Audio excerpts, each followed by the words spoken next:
Do you feel a shiver up your spine from fear? Yes, it's another story from the Nightshade diary. You know what that means.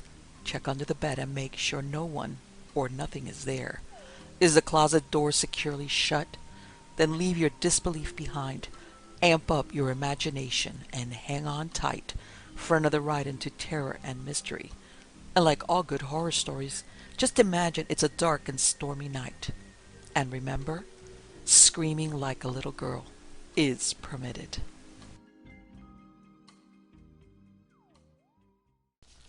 The Ghost of Raynham Hall.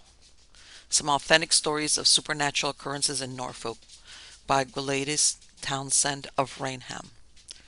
I have said in my recently published volumes of recollections that while accepting Dr. Johnson's opinion of ghostly returns, as all argument is against it, but all belief is for it, I must confess that I believe in ghosts, and I have lived for many years in a definitely haunted house.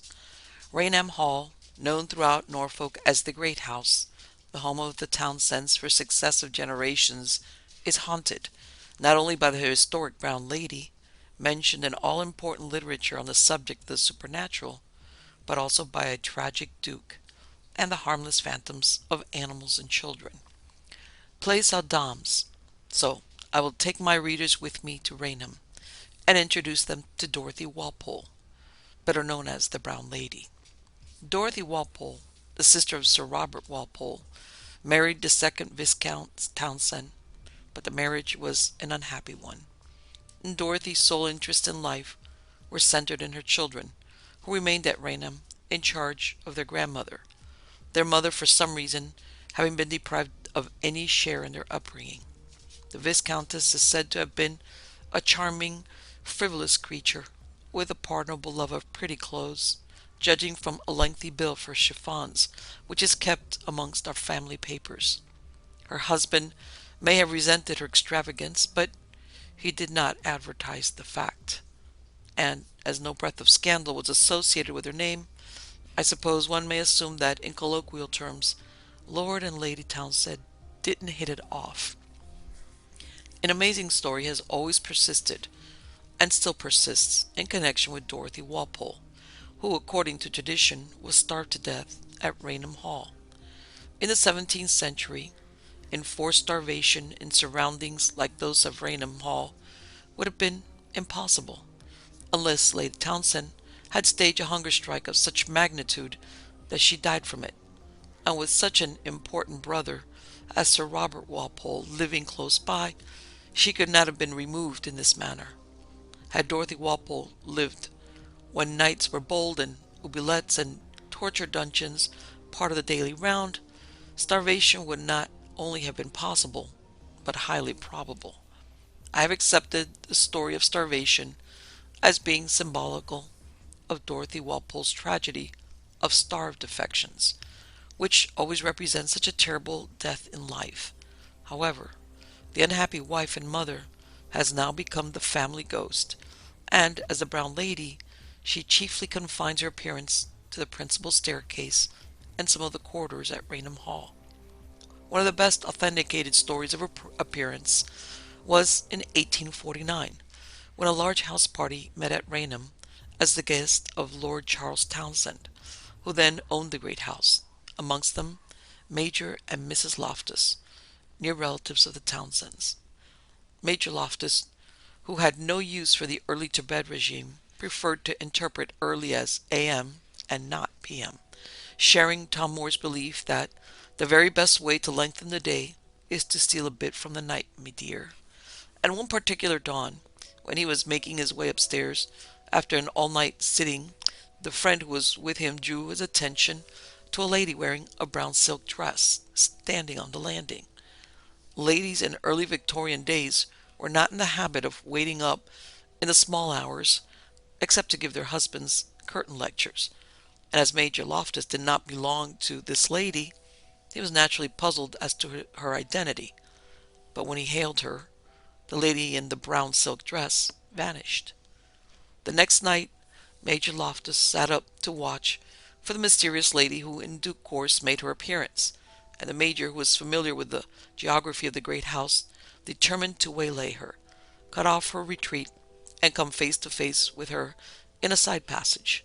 His plan succeeded, and he encountered a handsome woman dressed in brown, but, to his horror, two empty sockets represented the place where the eyes should have been.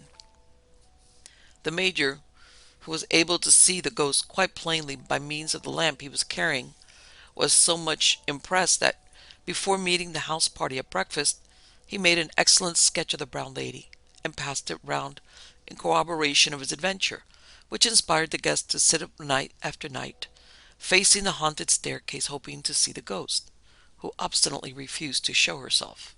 Unfortunately, when the story of the brown lady was thoroughly assimilated in the servants' hall, the entire staff gave notice, and although Lord Charles Townshend declared the ghost had appeared to him more than once in his bedroom, and the servant Exodus having destroyed for the moment the amenities of life, he became suspicious that the brown lady was in the nature of some distasteful practical joke.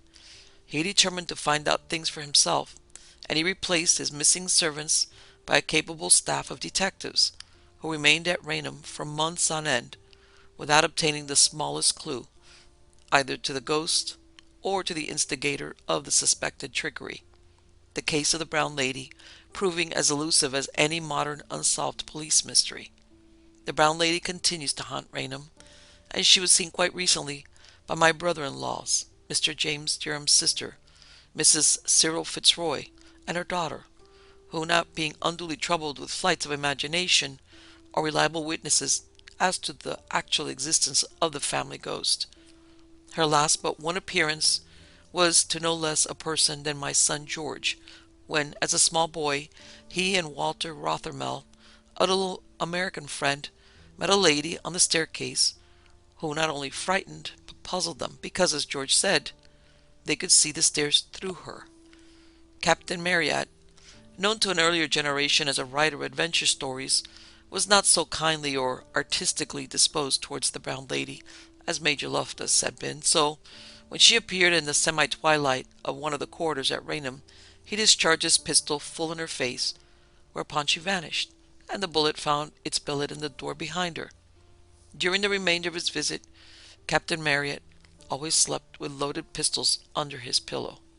About 12 years ago, when Sir Henry Birkin, better known as Tim Birkin, rented the shooting at Raynham, he set up especially to wait for the brown lady, and like Captain Marryat, he was disposed to shoot at sight. But he waited in vain, although the dog, who shared Tim's watch on the stairs, showed signs of terror and uneasiness in the small hours. The Monmouth room at Raynham, so called on account of the ill-fated Duke of Monmouth having slept there when he stayed at the great house with his royal father, is haunted by the ghost of the Duke, who appears not as a Rosen Cavalier, but as a Red Cavalier, and he once enacted the role of a ghostly scout, as he certainly did one good deed on this especial night. As one of my house parties, the Monmouth room was occupied by the loveliest debutante of her year, who begged to sleep there, as she wanted beyond all things to meet the Red Cavalier. The phantom of the Duke, the phantom of the Duke did not materialize, so I suppose that ghosts are among those who can't be drove, and in consequence the lovely drew a blank. The next person to sleep in the Monmouth room, 2 days after the Deb's departure, was a connection of the Townshends, a spinster of uncertain age, destined by fate to lead one of those small, smothered lives devoid of romance and its possibilities. Nevertheless, it fell to her lot to experience one glamorous night, when she suddenly awoke to see the Red Cavalier standing at the foot of her bed, smiling in a most encouraging manner. She told us afterwards that she was not in the least frightened, only happily interested, and when, as befitted a courtier, the Duke paid her the homage due to a princess of the blood, and bowed himself out into the shadows of the opposite wall, he became the happiest memory of a drab lifetime. It was a beau jest, worthy of the son of the merry monarch, who, if he never said anything wise, at least was consistently charming to women. There are two ghosts of children at Raynham. One of them haunts a room known as the Stone Parlour, and she was first seen, although I believe often previously heard, by Miss Balmer, my German governess, who I asked to act as hostess one day during my mayoralty at King's Lynn, where I was due to open a bazaar and receive Lady Nora Bentnick, her two little children, and the Dowager Countess of Gainsborough, who were coming on a visit to Raynham. The visitors were welcomed by Miss Balmer, who presently said to Lady Nora, "I thought you were only bringing two children, but I see there are three. Is the other child sleeping with Biddy? And by the by, wherever has she got to?" "What other child?" asked Lady Nora. "There are only Biddy and Henry." "I don't know what you mean by three children." Miss Balmer explained that when Lady Nora and the children got out of the car, a little girl wearing, so she described it, a picture frock, went with them up the steps leading to the entrance and ran through the hall into the stone parlor. It was impossible for me to be mistaken, she added. She always insisted that Biddy and Henry must have been accompanied by the Townshend child, who still loves the stone parlor for the sake of its earthly associations, and I wonder whether the ghostly spaniel, which haunts Raynham, belonged to these phantoms from the past. It would be joyous to think that Raynham was still a garrison of smiling children, and that forevermore the tune of little feet will be heard along the floors trodden by so many generations of the Townsends. The ghostly spaniel is not seen, although it makes its presence felt. One late afternoon in October 1935, Maud Fawkes, who was staying with me, went up to a room by one of the doors opening onto a small vestibule leading to the principal staircase. Directly Mrs. Fawkes closed the door, she heard the pitter-patter of feet beside her, but thinking it was my sun-dog's Rex, she took no notice, and as the staircase was unlit, she could not see anything definite. However, when she stooped to pat Rex, she discovered there was no dog, and taking her courage in both hands, she ran back into the marble hall, where she saw Rex and his friend Rip sleeping in front of the fire. I may add that Maud Fawkes had never heard about the ghostly spaniel, so her evidence is entirely unprejudiced, but she confessed that after this she was always a little nervous of what she might meet on the staircase associated with so many returns from the invisible world. Apart from the appearance of the brown lady, the death of a Townshend is heralded by various portents, usually associated with historic houses. Shortly before my mother-in-law, the Dowager Marchioness, became seriously ill at her house at Gloucester, I gave a party at Raynham, and Miss Balmer, who had been helping with the arrangements, noticed a tall, fair woman wearing a flowing pink dress coming out of my bedroom, holding her handkerchief to her eyes. Seeing her evident distress, kind Miss Balmer hastened to ask me whether any guests had arrived after dinner and if there had been any contretemps, hence these tears. I told her no, and we decided that what she had seen must be in the nature of a warning. This proved correct. The Dowager died before many weeks had passed, and my sister-in-law, Lady Agnes Jerome, tells me that previous to the death of her father, the fifth Marquis, when Raynham Hall happened to be let, the tenants were awakened by hearing the footsteps of many people passing up and down the staircase, and when they proceeded to investigate, waves of blackness alone flowed past them, and there was not a sign or sound of anything or anybody. The same thing happened on the following night, and next morning news arrived that Lord Townshend had died in Paris about the time when the disturbances occurred. Some kind of sympathy must exist between the Townshend's family and the world of ghosts, as when Lord George Osborne, the second son of the then Duchess of Leeds, née Lady Charlotte Townshend, was killed at Oxford in 1831. Mrs. George Portal, Lady Anne Townshend's niece, saw George Osborne pass through the room where she was sitting. Mrs. Portal spoke to him, but he did not answer, and the servants declared that neither Lord George nor anyone answering to his description had entered the house. But on the morrow word came of the fatal accident which Lord George had met with at the moment when he had been seen by Mrs. Portal. In the royal bedroom at Raynham, not far from the saloon, where the picture of the lovely Duchess of Leeds gives additional beauty to her surroundings, it is quite usual to find the heavy chairs set overnight well against the wall, arranged next morning round the large card table. Perhaps some of the gamblers who lost fortunes at Raynham are permitted to indulge, not in a quiet rubber, but in a more exciting game of chance.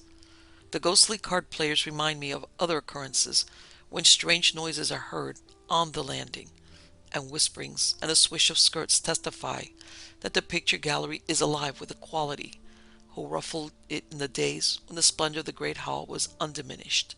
The Honorable Mrs. York Bevan, who often comes to Raynham and occupies the room above mine, once told me that she was sure some of the servants held secret revels in the vicinity of her room. "I think you should speak to them," said she. "Such things ought not to go on. I hear noises coming from the room next to mine quite late at night." The room adjacent is a bathroom, giving immediately onto the roof, and once on the roof there is no other way in or out, so it was evident that ghosts and not servants were responsible for disturbing Mrs. Bevan's slumbers.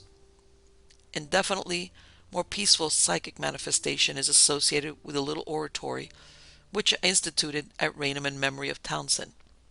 It has always been customary to burn incense on the anniversary of our return to the great house, but we were once absent when the anniversary came round. However, at twilight the sweetness of incense breathed the benediction over the great house, pervading every nook and corner so noticeably that the housekeeper came running to see who had done this thing. However, the charcoal did not glow, and the spices remained lifeless, and she returned to her room no wiser than when she came, but always followed, she said, by the perfume of the non-existent incense. The story of Sarah Fletcher and Edward Crake, sometime vicar of Jevington, told by Maud Folks. The tragedy of Sarah Fletcher, one of the best authenticated English ghost stories, will appeal to romanticists who, in these days of modernity, possess the courage to acknowledge that they are still in love with love. The beginning and the end are two graves. The dead beneath are as the poles apart. One of them sleeps in Dorchester Abbey Church, the other in a village God's acre, hidden away in the grey-green breast of the South Downs. The country vicar and the unfortunate young lady never met in life, and their sentimental association represents the spiritual side of a romance which brought comfort to a gentle ghost to whom rest and happiness were denied. In the summer of 1913, I rented a cottage on a backwater of the Thames, not far from Dorchester, and one idle afternoon I went into the ancient Abbey Church. As I walked down the center aisle, my attention was riveted by a plain slab with this amazing inscription: "Reader, if thou hast a heart famed for tenderness and pity, contemplate this spot, in which are deposited the remains of a young lady whose artless beauty, innocence of mind, and gentle manners once obtained her the love and esteem of all who knew her. But when nerves were too delicately spun to bear the rude shakes and jostlings which we meet with in this transitory world, nature gave way, she sunk and died a martyr to excessive sensibility." Mrs. Sarah Fletcher, wife of Captain Fletcher, departed this life at the village of Clifton on the 7th of June, 1799, in the 29th year of her age. May her soul meet that peace in heaven which this earth denied her. Spellbound is the exact expression which describes my state of mind as I looked at this pathetic gravestone, shorn of the turf and flowers which do so much to beautify mortality. Who was Sarah Fletcher? What was her story? And, as if in answer to my question, the dust of 100 years blew against my face. Are you interested in our mysterious epitaph? And turning in the direction of the voice, I saw someone who might easily have been the living counterpart of the Black Bishop of Polchester Cathedral. "My name is Poyntz," said the Black Bishop, "and I'm the vicar of Dorchester. I wonder whether you would care to hear how Sarah Fletcher died." As the epitaph says, a martyr to excessive sensibility. Yes and no. Sarah Fletcher took her own life, but let's sit down and I will tell you the whole story. So, sitting in one of the ancient pews, with the afternoon sunlight sending arrows of light from the jeweled windows across the church, I listened to the ageless tragedy of a broken heart. "In the last years of the 18th century," said Mr. Poyntz, "Sarah Fletcher and her husband, Captain Fletcher, one of the Fletchers of Saltoun, lived at Clifton Hampton, not far from here. Captain Fletcher was in the Navy, and following the popular tradition of the sea, he was not only inconstant, but unfaithful. He actually proposed marriage to a wealthy heiress living some distance away, and he was on the point of committing bigamy when Mrs. Fletcher, warned at the last moment, had only just time to reach the church and stop the ceremony. It is not difficult to imagine the scene which followed. Captain Fletcher literally ran away, made for London, and sailed for the East Indies. The unwedded bride returned home with her parents, and Sarah Fletcher went back to Clifton Hampton and hanged herself in her bedroom, fastening her pocket handkerchief to a piece of cord which she fixed to the curtain rod of her bedstead. A pitiful story, isn't it? Yes, a very pitiful story. Where did she live? I am so drawn to Sarah Fletcher, it's just as if I'd always known her. I felt this when I saw her grave. The house has always had the reputation of being haunted, said Mr. Poyntz, but as it is now some kind of an institution, perhaps poor Sarah's ghost no longer revisits it. However, I will ask the owner of the property to allow you to look over the place, and at the same time he may be able to give you further particulars about Sarah Fletcher. During the rest of the day, and most of the ensuing ones, I was obsessed with Sarah Fletcher. I asked myself what had become of the innermost flame that burns when all else is ashes. Surely it existed somewhere today. I knew I had not heard the end of the story, even when the Black Bishop told me that we were up against a dead wall, as the owner of the house disapproved of my supernatural yearnings and refused to help me to discover new facts about the forgotten tragedy. What could I do in the face of such opposition? Mr. Poyntz was frankly angry at what he called churlishness. Then an idea struck him, and he exclaimed, "The very thing! Why didn't it strike me before? I'd completely forgotten Edward Crake." He explained that a friend of his, the Reverend Edward Crake, now vicar of Jevington, near Eastbourne, had lived for many years in Sarah Fletcher's house when it was a private school for boys kept by his parents. "I'll write to him at once," said my friend, "and he can get in touch with you in London. In the meantime, use a little tact, and try to get a glimpse of the house for yourself." I took Mr. Poynt's advice, but I was disappointed. When I first saw the solid, uninteresting Georgian mansion, 3 stories in height, with a flat leaded roof, from whence previous occupiers had looked down upon the country through a network of trees. Once admitted, the sense of familiarity with the dead became intensified, and as I waited for someone to take me to the matron, I distinctly saw a woman wearing a black cloak, looking at me in the shadows of a passageway, whose white face and anguished eyes were crowned with a tangle of auburn curls intertwined with colored ribbon. Then it disappeared, and feeling a thorough fraud, I interviewed the matron as one solely interested in the welfare of girls, not ghosts. But although I put forth various feelers, I could get no information about the supernatural. Yes, there were noises, but there were always noises in old houses. Wasn't there some story about the place? Yes, she seemed to remember something. However, brightly, I have so much to do that local gossip doesn't possess any interest for me. After the front door closed behind me, I stood in the old carriageway down which Sarah Fletcher had driven in haste on the morning when she discovered her husband's wickedness, and down which she was carried to her last resting place in Dorchester Abbey Church. It was a strangely deserted environment, although today youth pulsated inside the house of so many sorrows. All around me was the bitter scent of evergreens, and no flowers flaunted their beauty against the burning blue of an August sky. But here existed one of those psychic mysteries that neither science nor religion are able to explain. I described my impressions to Mr. Poyntz. "Do you believe in ghosts?" I said. "My answer shall be that of Madame du Deffant. No, but I am afraid of them. However, Edward Crake is unshaken in the reality of his supernatural experiences, and what he does not know about Sarah Fletcher is not worth knowing." A week afterwards, I gave up the tenancy of my cottage and bade good-bye to the genial Black Bishop. Little did I think, when he wished me well and blessed me in my undertakings, that I should not meet him again on the side of eternity. Even then he was in the first stages of mortal illness. He was a very gallant gentleman, full of understanding, and his little world was the sadder because of his passing. Back in London, I possessed my soul and patience for news from Jevington. Mr. Crake suggested lunch at the Berkeley, afterwards we can discuss the matter which interests us both so deeply. In this way I discovered the truth, and nothing but the truth, about Sarah Fletcher, and heard the story of the romance between the quick and the dead. On the surface, my new friend was the typical country parson, a quiet, unassuming man possessed of a certain personality, although he was the last person whom one would have suspected of indulging in flights of sentimental imagination. I was to find out, however, that Mr. Crake did not imagine things. He merely described what he had seen and felt to be true.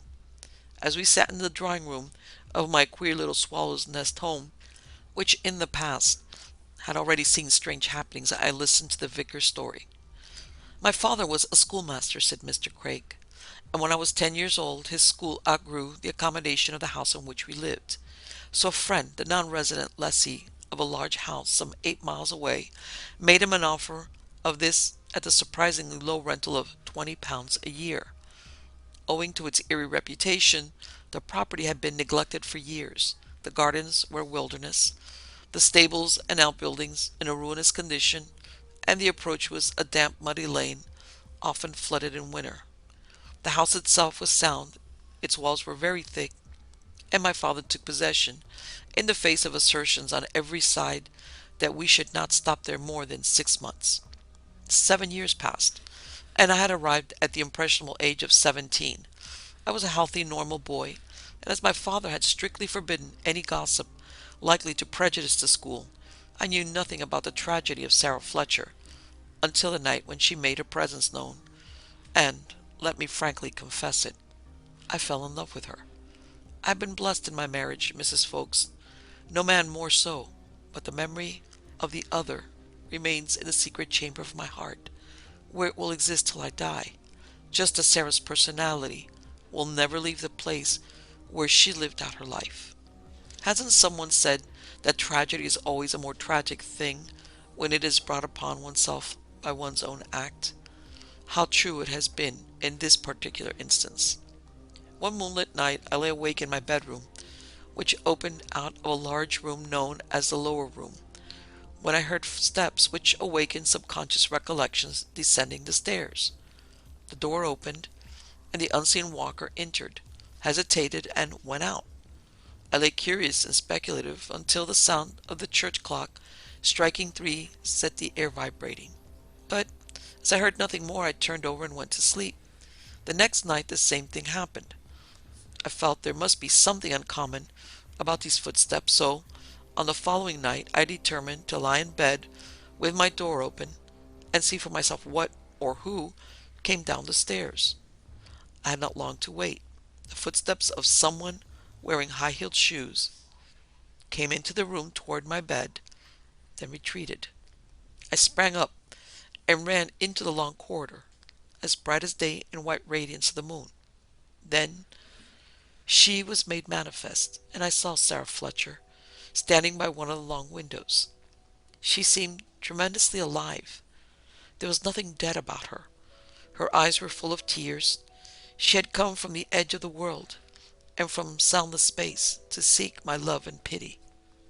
"I wonder if she looked as she did when I saw her," I said. Mr. Crake turned sharply. "Have you seen Sarah Fletcher?" I nodded. "What did she look like?" I asked. "She wore a black silk cloak, fashionable at that period for protecting ladies' dresses from the dust of the roads. She was hatless, and her hair was twined about with a purple-red ribbon. Most probably as on the morning when she rushed across the countryside, broken-hearted and desperate. I was not in the least frightened. I wanted to help her, to befriend her. Then all at once a patch of moonlight alone marked the place where she had stood. The next day, when I cautiously communicated my experience to one of the assistant masters, I found I had stumbled on everybody's secret, that at 2:45 each morning, restless footsteps wandered from the room in which Sarah Fletcher hanged herself to the bedroom in which I slept, but for some reason or other I had never been aware of them. My friend said that once, as he was going upstairs, he met the steps coming down, and felt a cold wind pass him, a quite understandable phenomena, cold being an invariable feature of psychic manifestations, while my younger brother, no longer tongue-tied, related that he, like many others, had heard the phantom footsteps, but it has been tacitly agreed never to discuss them because, more important than anything else, it would stir up trouble and make my father furious. Curiosity, once aroused, is usually insatiable. I began to make inquiries in the village about Sarah Fletcher, and I was fortunate enough to meet with an old man named James, then between 90 and 100 years of age, who remembered her artless beauty and who told me details of her unhappy life.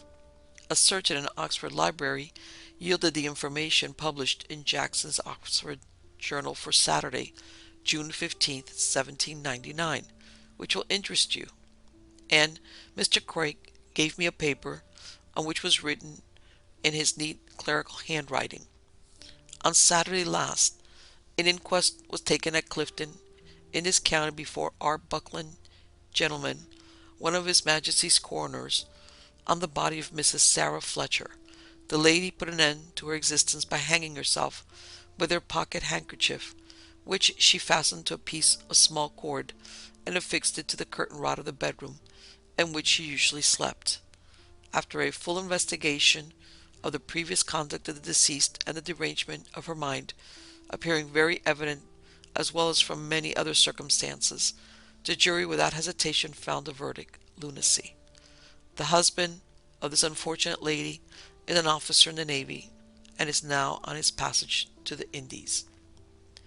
"The truth was hushed up," I said. "Yes, there was a conspiracy of silence. The body was buried in consecrated ground. Captain Fletcher was well away. The other woman and her family would naturally take the line of least resistance, but nobody reckoned with the earthbound spirit irresistibly drawn back from the other side to haunt the scene of her destroyed illusions and her wasted affection. Having at last obtained some key to the mystery," continued Mr. Crake, "I asked my friend to sit up with me all night in his little room, which, it so happened, had been partitioned off from the bedroom once occupied by Sarah Fletcher, and strange to say our vigil took place on the very anniversary of the fateful day, or rather night. The evening dragged heavily. We read, played draughts, but all was quiet until the June dawn made itself dimly seen through the window curtains. It was 1:45, and as we sat there looking at our watches, we heard footsteps behind the thin partition. The footsteps went down a little passage and then passed out the door. We both jumped up and looked out. The passage was fairly well lighted, and I distinctly heard the unseen wanderer from the beyond going along it as we followed a few paces behind. The steps reached the staircase and began to descend the stairs. We looked over the balustrade, but at the juncture my friend's courage gave out, and I went down the flight of stairs alone. Midway was a landing, and a succession of short stairs ending in front of a window. On the right hand was the door of a lower room. Between the dawn on the one hand and the moon on the other, I saw her again. This time she smiled at me, and her face had lost something of its tragic intensity. She turned the handle of the door, opened it, and I ran towards her. She was so real that I could not believe I was in the presence of someone dead in the body for many years. "Speak to me," I begged. "Please, please, speak to me." But the door closed in my face, and when I pushed it open, the room was empty, except for a few boys sleeping quietly and unconscious of the phantom which had passed by. I now knew my romance was beyond human agency, but its beauty and sadness appealed to my heart and to my imagination, and it constituted a bittersweet happiness. Sometimes I saw Sarah Fletcher, but I always sensed her nearness. At times I felt I had only to turn my head to find her beside me, while the footsteps continued night after night. Occasionally a visitor staying with us would say to my father, "You were very late last night, Mr. Crake." "No, I went to bed before 12, said my father. "Well, I heard footsteps just before 3 o'clock, so I thought you must have had a late sitting." Of course I said nothing. I knew whose footsteps they were. No man ever wore Sarah's little high-heeled shoes. Strangely enough, Within a year the footsteps ceased. The atmosphere was more peaceful, and for 10 years nothing untoward occurred. I suppose the lovely ghost knew that she was no longer destitute of sympathy, although she did not materialize as often as in the early days. But to me, Sarah Fletcher represented, and still represents, the undying romance of youth.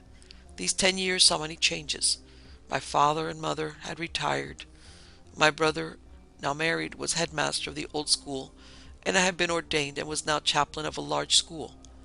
Everything was apparently uneventful in our lives, when just before one Christmas holiday I received a letter from my brother asking me to come home. "Do you remember the ghostly occurrence of 10 years ago?" he wrote. "They are worse than ever, and we want you to investigate them." I returned to Clifton Hampton, wondering why Sarah Fletcher had suddenly become active. Did she wish to recall me? Was she desirous for some sympathetic intercourse with one who pitied and loved her? I asked myself these questions 100 times, but when I talked things over with my brother, I found that the present manifestations, while keeping to the same hour, were by no means confined to it. Some of the pupils declared that a woman occasionally came into their dormitory, and my sister, who was sharing Sarah's bedrooms with a cousin, was awakened by finding her in hysterics brought about by a presence which had stood by her bedside and disappeared. Our cousin knew nothing of the story. Neither did the nurse, who was sent for at my sister-in-law's confinement and given the haunted room as being nearest to that of the invalid. "Is it possible for me to have another room?" the nurse inquired on the morning after her arrival. "Why? Aren't you comfortable?" asked my brother. "Oh, never mind, it really doesn't matter. I'll try it again." And the nurse said, but the next day she declared she positively must sleep elsewhere, as every night someone came and threw himself or herself down on a non-existent bed, and when nurse struck a light, no one was there. All very disconcerting, wasn't it? For a day or two I heard and sensed nothing, until one bitterly cold night, when I was awakened by a succession of noises, of doors opening and footsteps in the passages. After these, frantic knockings sounded upon the ceiling beneath my room, and my bell rang so violently that each instant it and the wire threatened to part company. I put on a dressing gown and hurried down to my sister's bedroom. "Poor Elle is terrified," said my other sister, who slept with her. "Do go and see what the noises mean. Are there burglars? Remember, except for the servants and the other wings, we three are alone in the house." "There are no burglars," I assured them, "but I'll go through the house to satisfy you." It was a weird experience, for although I loved the unseen woman who now walked close beside me, I felt there were other evil entities at work, and I knew enough about such matters to understand that evil possession is often attended by horror and danger. Nevertheless, I examined every room in the house. By the way, have you ever noticed how different rooms seem at night, just as if they are given over to other people? And at last I saw her again, in the darkness, and the oppressive stillness which saturated my soul. This time romance came to me by candlelight, and with my eyes held to hers, I saw once more the sweet perfection of Sarah Fletcher's beauty, and realized the pathos of a broken life. Here, at any rate, was no dark spirit of evil, and the abnormal extension of vision and perception granted me, habet vouched for, by Sarah Fletcher's good and my own happiness. I went back to my sisters and bade them trust in God, as nothing could harm them. But after I left them, I was awakened by a deafening crash outside my room, repeated 3 times. An idea inspired me. I was a priest. Why not use the ancient form, commanding spirits to depart in the name of the Father, Son, and Holy Ghost? I did so, and quiet descended on the house of tragedy for the remainder of the night. My attempts at exorcism did not produce lasting results. From that night until my relations left the house, it was the scene of many psychic disturbances, and once, when my brother was in London, my sister-in-law was awakened by sounds as if furniture removers were shifting furniture preparatory to removing it.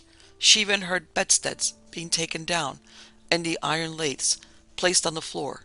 Terrified, she roused a visitor sleeping in an adjoining room, who had listened in astonishment to the uproar, wondering why the household was apparently occupied with moving preparations in the middle of the night. This occurrence was prophetic.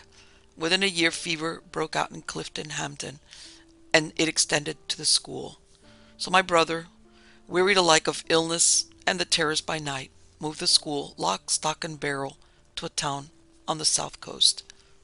Was this the end of your romance? I asked. Mr. Crake smiled. Actually, yes. Definitely, no. Since such a memory is unforgettable, as a scientific and absolutely true experience, I think it is unique, and I have placed the majority of the more prosaic facts on record with the Society for Psychical Research. The sentimental side I kept to myself, but your interest and appreciation have led me to tell you the part which Sarah Fletcher has played in my life. All the facts have been corroborated, and the assistant master who sat up with me on June 7th, 1854, has furthermore stated officially that one night he saw a cloud-like shapeless mass when the muffled footsteps reached his bed, and he never forgot the feeling of horror which it aroused. Who lived in the house after your brother left? A succession of tenants occupied portions, and when two Balliol College men went to see it in 1885, it was divided into a couple of cottages.